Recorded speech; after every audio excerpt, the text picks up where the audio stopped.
ով որ խոսում է իրանց դեմ եւ փորձում է բացատրել, որ Հայաստանի հիմնական ստրատեգիական ընկերը կարող է լինի Ռուսաստանը, ուրեմն ինքը խոսում է Ռուսաստանի շահերից, ինքը չգիտեմ ընդ Ռուսաստանի շպիոնը, ինքը մեր շահերը չի պաշտպանում, դες 7 տարի է իրանք պաշտպանում են իրենց ասելով մեր շահերը։ Թող ասեն որտեղ են պաշտպանել։ Ինձ շատ հետաքրքիր է։ Թող ասեն մի բանակցություն, որը իրենք վարել են, մի բանակցություն 7 տարվա ընթացքում, որտեղ հայ ժողովուրդը ունեցել է հաջողություն։ Մենք ինչ-որ դիվիդենդներ ենք ստացել, խոսքը ֆինանսների մասին չի։ Հիմա թազա բան են հորինում, ասում են, իմ մասին ասում են, Կարապետյան Արշակը $400 միլիոն պայմանագիր է կնքել իր օրով, ռուսները զենքը չեն տվել, ուրեմն ակնհայտ սուտ է։ Այդ պայմանագիրը կնքել են իզնից առաջ։ Ես որ նշանակվել եմ պաշտպանության նախարար, ես կանգնել եմ փաստի առաջ ու հարցեր եմ ունեցել։ Ինչի օրինակ զենքի պայմանագիրը կնքում են միջնորդի միջոցով։ Հարց ունեմ։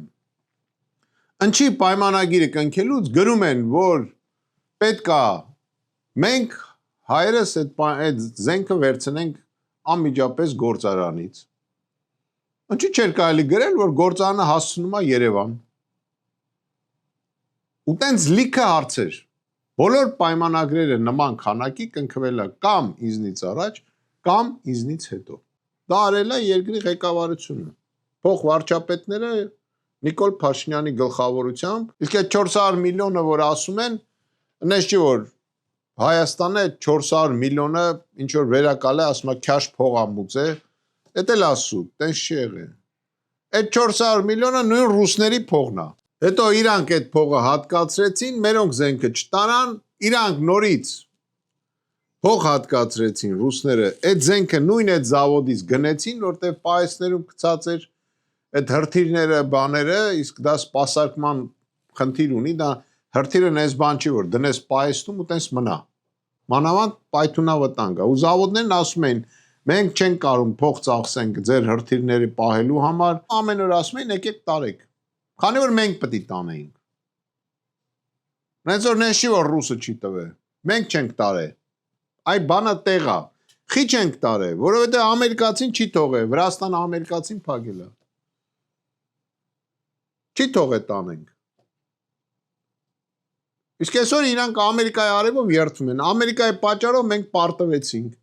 որտեղ նույն Ամերիկայի ցուցումով էր Վրաստանը պատերազմի ժամանակ իր ճանապարհները փակել։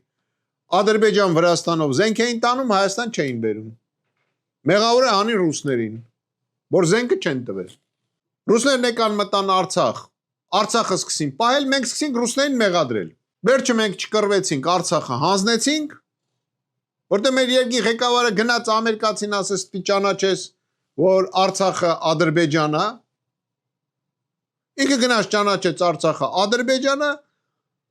եկան սկսին ռուսներին մեղադրել։ Գիտեք ինչ է հիշացնում են, սովետական միության ժամանակ ասում են հայկական կոմսոմոլ ինչով էր տարբերվում սովետական միության տարածքում գտնվող մյուս կոմսոմոլական այդ կազմակերպություններից։ Ասում армянский комсомол сам себе создает трудности, потом героически их преодолевает։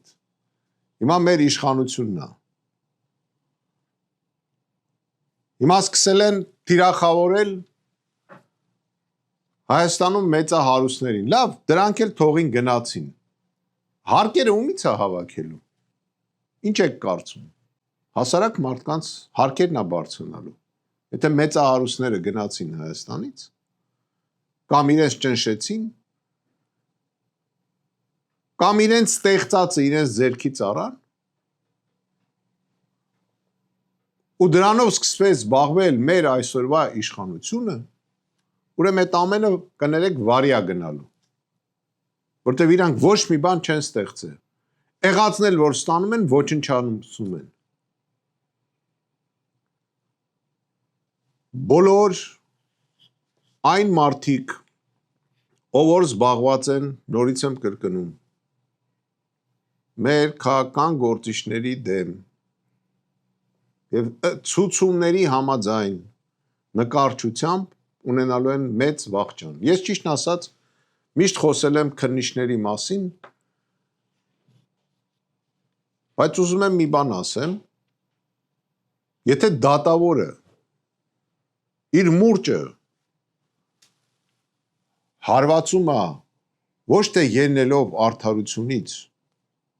այն ինչ որ մեկի ցուցումի համաձայն, այդ դատավորը ընդամենը չագուճ բռնող է։ Չի կարելի ձեռ տալ սպայական կազմին, չի կարելի ձեռ տալ մեծահարուստին։ Կարող է շատերի դուրը չգա ինչ եմ ասում։ Բայց այդ մեծահարուստի հարստությունը, եթե գտնվում է Հայաստանում, դա մեր բոլորիս հարստությունն է, որտեղ այդտեղից պետությունը հարկեր է ստանում։ Մեր ժողովրդի մեջ մցրել են մի բան, որ եթե նա հարուստ է, ուրեմն գող է, ավազակ է, վատնա։